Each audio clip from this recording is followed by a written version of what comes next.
Você finalmente decidiu se posicionar e piorou tudo. Isso é muito comum. Quem passou muito tempo evitando conflito, quando finalmente resolve se posicionar, muitas vezes se posiciona mal.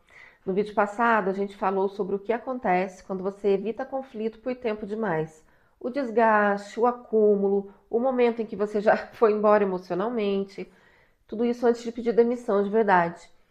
A pergunta que não quer calar, o que eu faço agora? Porque chega um momento em que você evitar não funciona mais. O desconforto acumulou, o ressentimento cresceu, relação desgastou e você decide agir. Só que muitas vezes se posiciona mal. Não por má intenção, mas porque nunca aprendeu a sustentar desconforto sem fugir ou sem explodir. E isso acontece o tempo inteiro nas empresas. A pessoa passa meses engolindo coisas. Quando finalmente fala, fala de maneira carregada, emotiva. E aí o ambiente inteiro vai parar de discutir o problema para discutir o jeito como você falou, o tom, a emoção, a intensidade. O problema original ele desaparece no meio disso. Quando alguém evita conflito por muito tempo, normalmente acontecem dois movimentos. O primeiro, a pessoa fala com todo mundo, menos com quem precisa ouvir. Vai processando pelos corredores, desabafa com colega, com amigo, com terapeuta, com parceiro. Isso pode até aliviar, mas alívio não resolve conflito. O problema continua existindo, só que agora está carregado emocionalmente. Armadilha. A pessoa se sente tão validada quando alguém concorda com ela que ela começa a substituir a conversa real por esse processamento infinito com terceiros. Ela fala, ela revive, ela analisa, conta de novo, mas a conversa que realmente precisa acontecer continua não acontecendo. Segundo movimento é o extremo oposto. A pessoa evita tanto que quando finalmente age, ela já chega no limite ali, com o pé na porta.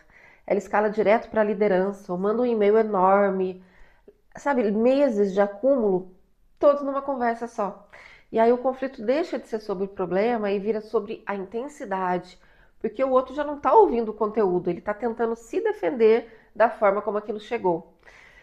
Isso molda a cultura organizacional muito mais do que as empresas imaginam. As pessoas, elas percebem o que acontece depois que alguém confronta alguém, alguma coisa. O clima muda, relação muda, às vezes até o lugar daquela pessoa dentro do time muda. E muita gente começa a concluir que é seguro me adaptar. Eu não vou ficar questionando nada. E eu já cometi os dois erros tentando me posicionar. Quando o conflito com aquele meu líder ficou insustentável, eu não fui falar com ele, eu fui falar sobre ele, com colegas, com pessoas do time, com quem tivesse disposto a ouvir.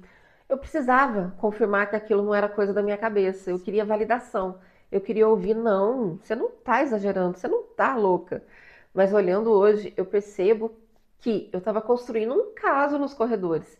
Ao invés de sustentar a conversa com quem precisava, eu causei um caos ali. Quando eu finalmente resolvi agir, eu fui direto ao CEO. Eu levei o problema de um jeito emocional demais. O impacto organizacional ele existia. As decisões realmente afetavam o meu time, o trabalho, os resultados. Só que eu não consegui traduzir aquilo dessa forma. Virou uma disputa pessoal. A resposta que eu recebi foi: olha, parece pessoal, vocês precisam resolver isso. Tá, claro, também tinha um pouco do lado emocional envolvido, só que tinha um problema real por trás que eu não soube comunicar. Foi aí que eu entendi uma coisa super importante. Perceber que precisa enfrentar um conflito não significa que você sabe como fazer isso. Os erros mais comuns, né? Fugir ou explodir, eles parecem opostos, mas eles nascem muitas vezes do mesmo lugar. É da incapacidade de sustentar desconforto. Quem evita conflito por muito tempo é porque normalmente acredita que eu estou me controlando, enquanto na verdade está só acumulando. E tudo que é acumulado emocionalmente tende a se expressar de forma desorganizada depois. A explosão, ela normalmente não nasce só de uma situação. Ela nasce da soma de tudo que nunca encontrou espaço antes. Por isso que muita gente vai do silêncio direto para o colapso, ou então da adaptação direto para a agressividade. A pessoa não consegue ficar ali no meio. Sustentar desconforto é exatamente isso, conseguir permanecer ali no meio, sem fugir, sem explodir, sem tentar acabar com a tensão o mais rápido possível, porque conflito saudável não é a ausência de desconforto, é a capacidade de continuar na conversa, mesmo quando ela vai ficando difícil. Na prática, isso pode começar pequeno. Se você perceber o impulso de concordar só para acabar logo, não concorde. Se perceber a vontade de mudar de assunto, não mude. Sinta a tensão do ambiente e pare de tentar apagar aquilo imediatamente.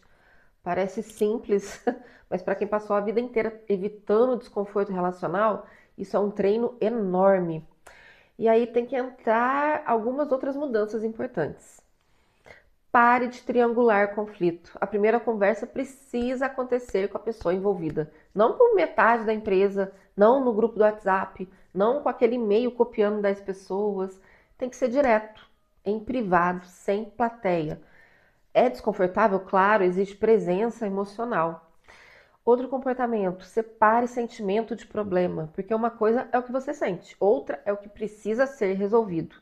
Quer ver um exemplo? Ah, você sempre me desconsidera. Isso gera defesa imediata na outra pessoa.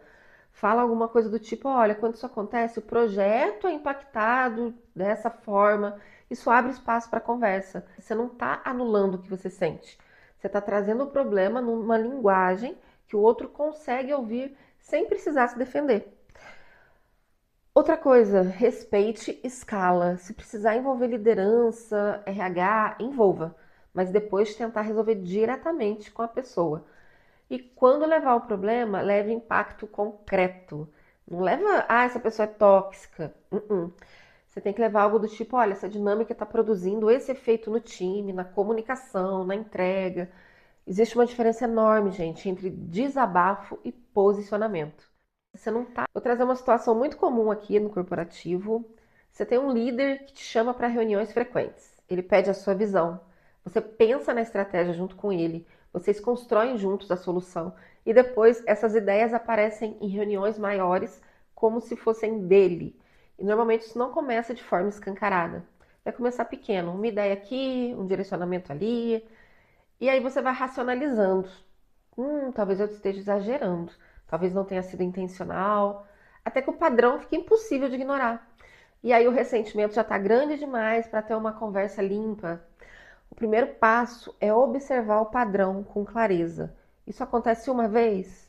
Isso acontece repetidamente? Sua contribuição está desaparecendo ou só não está sendo comunicada da forma que você gostaria? Você não precisa ter uma prova absoluta para conversar. Precisa ter clareza suficiente. E aí entra um ponto importante. Descreva, não chegue acusando. Não chegue, você está roubando meu trabalho. Você vai colocar o outro imediatamente na defensiva. Chegue, olha, eu tenho percebido que decisões que construímos juntas estão chegando para a liderança sem que a minha participação apareça. Eu queria pensar como é que a gente pode ajustar isso. Olha que diferença, isso vai abrir espaço para a conversa. A diferença não é só de tom, é de resultado. E se nada mudar? Aí você aumenta a visibilidade de forma estratégica. Você vai documentar a sua contribuição, você vai participar das apresentações, vai formalizar direcionamento por escrito. E não é para disputar, mas é para não depender exclusivamente da boa vontade do outro para você existir profissionalmente. Enfrentar um conflito que você evitou por muito tempo não vai ser confortável, nem um pouco. Vai ter tensão, vai ter medo, vai ter momentos em que você vai querer recuar. Mas agora que você já sabe o que acontece quando tudo fica represado por tempo demais, você vai começar a tentar, né? E se você lidera pessoas, tem uma pergunta importante aqui. Quando alguém traz um problema até você, o foco da conversa continua sendo o problema ou passa a ser o comportamento de quem falou? A cultura organizacional, ela não é o que a empresa diz valorizar, é o que as pessoas aprendem que acontece quando alguém se posiciona. No próximo vídeo a gente vai entrar no terceiro padrão, a necessidade de controle. O medo de conflito evita o imprevisível das relações. Já a necessidade de controle, ela tenta sobreviver, tornando tudo previsível. Na necessidade de controle, você tenta diminuir a ansiedade, tentando controlar o ambiente, as pessoas, os resultados. Te vejo em breve. Beijo!